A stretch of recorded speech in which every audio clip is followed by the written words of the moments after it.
오늘 말씀은 호세아 12장 1절에서 14절의 말씀입니다. 우리 1절에서 6절까지만 읽도록 하겠습니다. 에브라임은 바람을 먹으며 동풍을 따라가서 종일토록 거짓과 포악을 더하여 아수르와 계약을 맺고 기름을 애굽에 보내도다.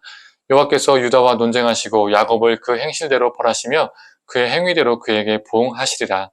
야곱은 모태에서 그의 형의 뒷발꿈치를 잡았고 또 힘으로는 하나님과 겨루되 천사와 겨루어 이기고 울며 그에게 간구하였으며 하나님은 베델에서 그를 만나셨고 거기에서 우리에게 말씀하셨나니 여호와는 만군의 하나님이시라.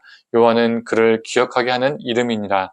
그런즉 너희 하나님께로 돌아와서 인애와 정의를 지키며 항상 너희 하나님을 바랄지니라. 아멘. 아침 묵상을 들으시는 모든 성도님들에게 하나님의 은혜가 있기를 간절히 원합니다.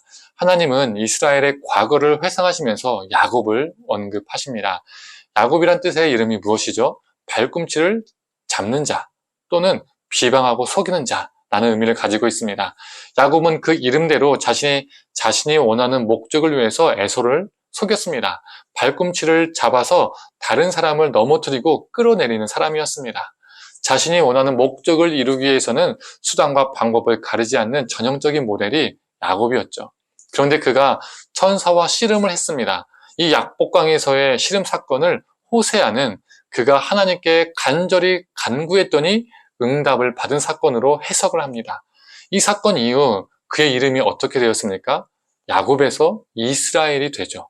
그래서 야곱은 수단과 방법을 가리지 않고 자신이 원하는 것을 위해서 무엇이든 하는 사람을 의미하는 것이고, 이스라엘은 하나님으로 인해서 변화된 하나님의 다스림을 받는 존재를 의미합니다.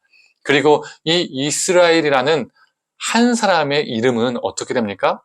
민족의 이름이 됩니다. 그런데 지금 이스라엘의 모습이 어떻습니까? 옛 야곱의 모습과 같죠. 자신이 원하는 것을 위해서 수단과 방법을 가리지 않는 존재가 되었습니다. 사람을 속입니다. 풍요를 얻기 위해서 바알과 우상을 믿고 섬깁니다. 7절에서 8절 말씀을 표준 세번역으로 읽어보겠습니다. 에브라임은 거짓 저울을 손에 든 장사꾼이 되어서 사람 속이기를 좋아한다. 그러면서 에브라임은 자랑한다. 아, 내가 정말 부자가 되었구나. 이제는 한 미천 톡톡히 잡았다. 모두 내가 피땀을 흘려서 모은 재산이니 누가 나더러 부정한 재산을 모았다라고 말하겠는가?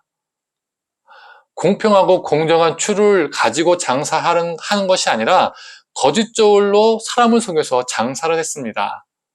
그렇게 사람을 속여서 부자가 된 것을 자랑하는 거예요. 그 부정한 불을 쌓고도 그 돈들이 피땀 흘려 모은 재산이라고 당당하게 말합니다. 부끄러워하지 않아요. 이처럼 이스라엘은 옛 야곱이 되었습니다. 속이는 야곱이 되었습니다. 퇴보하고 회개했죠. 이러한 이스라엘을 향해서 호세아는 이렇게 외칩니다. 아니, 하나님이 호세아를 통해서 외치십니다. 6절의 말씀입니다. 그런즉 너희 하나님께로 돌아와서 인애와 정의를 지키며 항상 너희 하나님을 바랄지니라. 헛된 것을 버리고 하나님께로 돌아오라고 합니다. 야복강에서 죽기 살기로 하나님을 붙잡았던 때로, 이스라엘이라는 이름을 받았던 때로 다시 돌아오라고, 회복하라라고 말하고 있죠. 이러한 하나님의 경고에도 이스라엘이 불의를 제거하지 않고 하나님께 돌아오지 않으면 어떻게 됩니까? 9절의 말씀입니다. 네가 애굽 땅에 있을 때부터 나는 네 하나님 여호와니라. 내가 너로 다시 장막에 거주하게 하기를 명절날에 하는 것 같게 하리라. 이스라엘이 돌이키지 않으면 이스라엘은 다시 광야로 내몰려서 장막에 거주하게 될 것이라고 말하고 있습니다. 경고하고 있죠. 정말 그런 때가 온다면 이스라엘은 변명할 수가 없습니다. 10절의 말씀처럼 하나님은 끊임없이 선지자들을 보내셨기 때문이죠. 그들을 통해서 경고하셨기 때문입니다. 성도님들, 혹시 우리 안에도 이스라엘의 모습은 있지 않은가 돌아보았으면 좋겠습니다.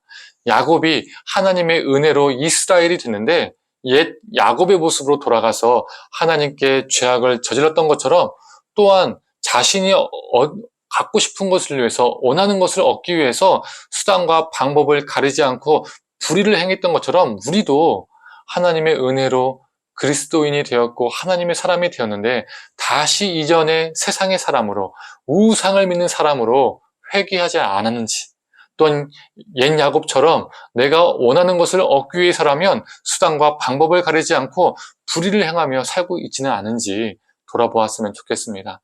우리 안에 옛 야곱의 삶으로 돌아간 모습이 있다면 그 옛 모습을 죽이고 하나님께로 다시 돌아가는 자 되기를 소망합니다. 성도님들, 6절의 말씀, 그런즉 너희 하나님께로 돌아와서 인애와 정의를 지키며 항상 너희 하나님을 바랄지니라.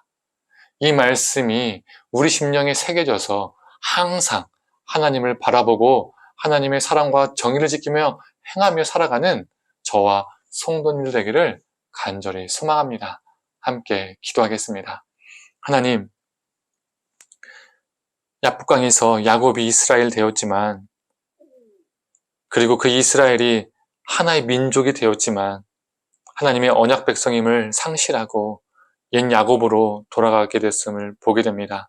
속이고 불의를 행하고 죄악을 행했던 이기적이고 죄악된 야곱의 모습이 되었습니다. 하나님, 우리도 혹시 이 이스라엘의 모습은 아닌지요? 하나님을 만나서 우리가 그리스도인이 되었고 하나님의 사람이라 말하지만 그 이전의 모습, 세상의 모습, 우상을 믿었던 그 모습을 그대로 가지고 회귀해서 퇴보해서 하나님, 죄악된 삶을 살고 있지 않은지 돌아보게 하여 주시고, 하나님, 우리가 그런 삶이 있다면 벗어던지게 하시고 다시 하나님께 돌아가서 다시 하나님을 붙잡아서 옛 야곱이 아니라 이스라엘의 삶, 하나님의 다스림을 받는 삶 살게 하여 주시옵소서. 감사드리며 사랑에 만나신 예수님의 이름으로 기도드립니다. 아멘.